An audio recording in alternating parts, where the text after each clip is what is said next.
Hi guys, welcome back to my channel. Finally back to filming, and it's kind of late, but I'm gonna do my April reading wrap up. And I have to say I had the worst reading month.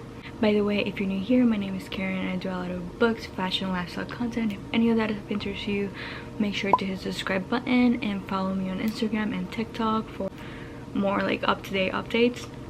And let's get right into the video. To kind of fill up space, I think I'm gonna talk about the 4 books that I read this month, and then we're also gonna talk about bookish things that I hate. I'll step forward to a video about this, so we're gonna talk about book things that I hate after I'm done talking about the 4 books I read this month. But I read 3 physical books, and then there's a book that was super like anticipated for me that Haley fam recommended. It's called Better Than the Movies, and I bought that on Apple Books because it wasn't even on Kindle when I read it. I'm gonna talk about the first book that I read this month. It is Love and Gelato by Jenna Evans Walsh. So I'm gonna read you guys the description, and then I'm gonna talk to you guys about give you pretty much my rating of the book. So it says, Lena is spending the summer in Tuscany, but she isn't in the mood for Italy's famous sunshine and fairy tale landscape. She's only there because it was her mother's dying wish that she get to know her father. But what kind of father isn't around for 16 years? All Lena wants to do is go back home. But when she's given the journal that her mom had kept when she lived in Italy, suddenly Lena's uncovering a magical world of secret romances, art, and hidden bakeries. A world that inspires her, along with the ever so charming Ren, to follow her in her mother's footsteps and unearth a secret that has been kept for far too long. It's a secret that will change everything Lena knew about her mother, her father, and even herself. People come to Italy for love and gelato, someone tells her, but sometimes it is much more, sorry. So that's pretty much what this book is about. It is part of a series, so I actually bought the second book, but I haven't read it yet. It has a little bit of mystery, so I'm kind of new to that mystery romance type of thing. And I gave this book, I think, let me check my Goodreads real quick. Giving Love and Gelato a 4-star, which I thought it might have been a lower rating for me actually, but I guess it was a 4-star read for me. What I liked about it was that it kind of takes you to Italy in like a very cutesy way, and you get to like travel through the book, which is kind of like a new experience for me because I really read books that are like based on like another country or anything like that. So that's my rating for this one. Then I kind of kept going back and forth between these 2 books. So I read Terms and Conditions by Lauren Osher. This is the 2nd book in the Dreamline Billionaire series, and I read them in the wrong order on purpose because I kind of thought I was gonna like this storyline better. I was wrong. I think I might have given this book a 4-star just because I think it was well written, and like it is kind of a fast read, but I didn't really like it that much. So this is about Declan, one of the brothers from, you know, the Dreamline Billionaire, Sirius and Iris, which is his secretary. So they pretty much like have worked together for a long time, and they kind of have to go into a fake relationship because Declan needs that in order to get his inheritance. And it kind of gave me like inheritance game vibes, but not really. So they have to get married, not on purpose, they just kind of have to fake it. And she kind of, I'm not gonna spoil you guys the beginning of the book, but anyways, he marries her. They have like a whole fake romance situation for a while, and I like that. Then there's like a lot I don't really like him that much, like the main character, so that's why I have to duck like a 1.5 stars or like a star. And I gave it like 4 out of 5, but it probably could have been a 3-star for me because I didn't really like it that much. I'm actually reading the fine print right now, and I think I'm gonna like that one better. I should have just read that one first. Okay, so my camera actually died because I forgot to charge both of my batteries, so hate me for the camera quality right now.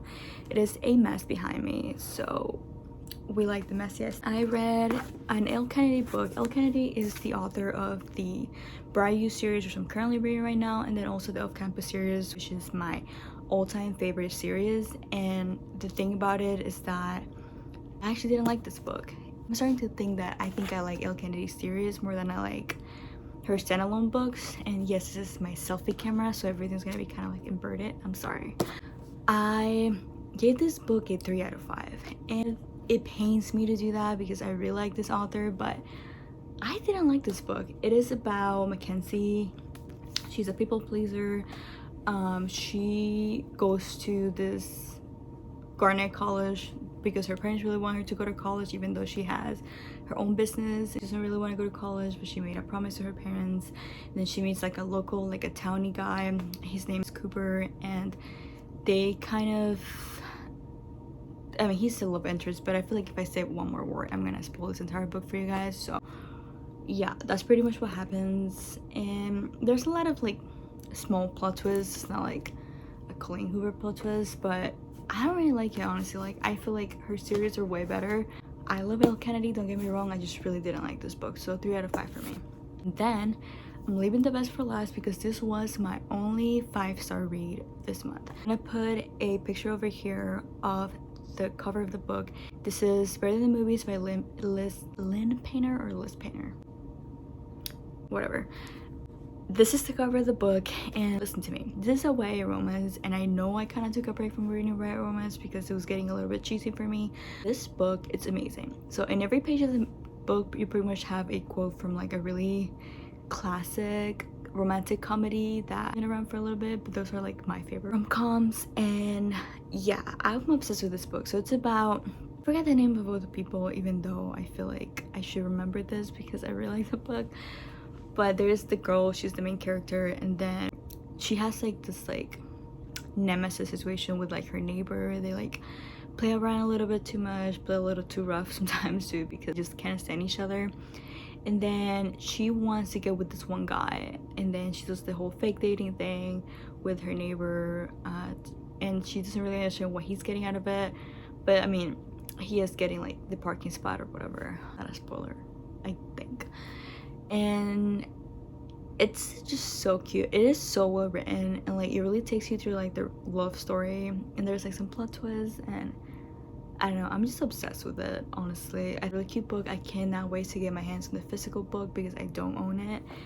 I really recommend it. It was a 5 out of 5 for me, and if I didn't really make my explanation clear about what the book is about, I'm sorry. Just know there's fake dating, enemies to lovers type of thing. It's great, like boy next door, girl next door situation. Obsessed.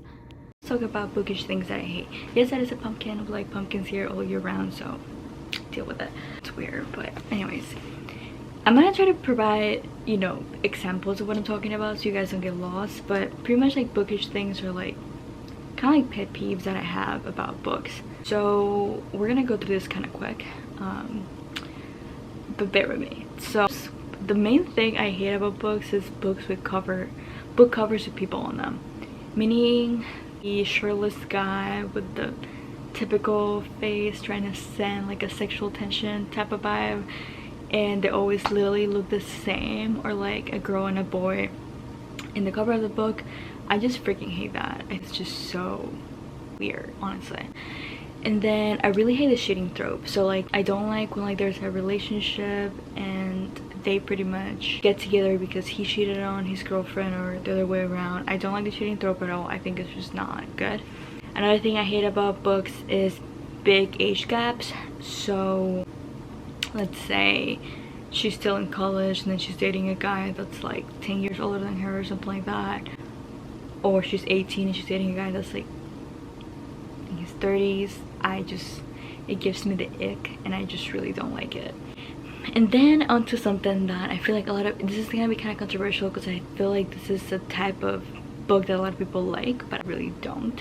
I'm not flipping you guys off, that's just me moving my fingers away. Slow burn romance books. I don't like a slow burn romance.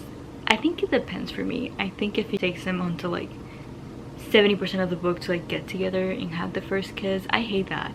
A lot of times YA romance books are like that, but I feel like they give you a little bit more during the book and it doesn't feel as slow, even though they don't kiss. That's why I have never read a Morgana Zapata book, because they're all really slow burns and I just don't think I'm gonna like that. Another thing that I hate in books, and I'm just gonna generalize because I hate this in every single book, is highly descriptive language. Classic books type of descriptive language. He walks into the room and then the author freaking describes the entire room, or like how the person looks from head to toe very, very specifically. You're describing a table and then you use like 5 different adjectives to describe it. I hate that. I think makes the book even longer unnecessarily. I don't need that much descriptive language. I just really don't like that.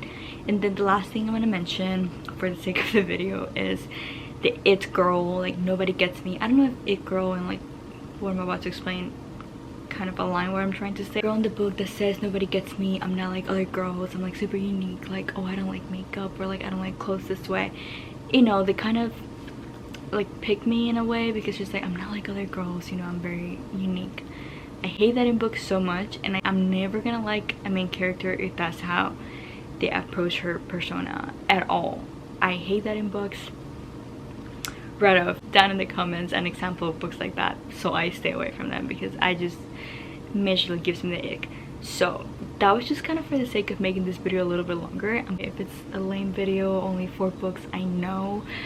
I can already tell you that May is gonna be way better because I'm already done with the book and it's only like the 4th of May. May the 4th. Star Wars fans, go crazy in the comments.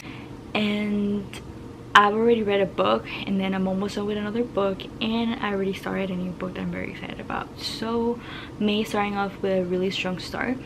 I am about to film my May reading, or like TBR. If I stick to it, maybe I will. I'm making myself the goal of only buying 3 more books this month. If I go to a book, maybe we're gonna do a little bookstore shopping situation and I'll buy 3 more books, but that's all we're buying this month. So hold me accountable to that. We're not gonna be buying any more books. We're gonna read the books we have, we're gonna read on Kindle, whatever it takes. Hold me accountable, guys. And with that being said, I want to say thank you so much for watching. Thank you so much for being part of my YouTube channel. I really appreciate you guys. Make sure to hit that subscribe button, and I'll see you guys on the next video. Bye guys.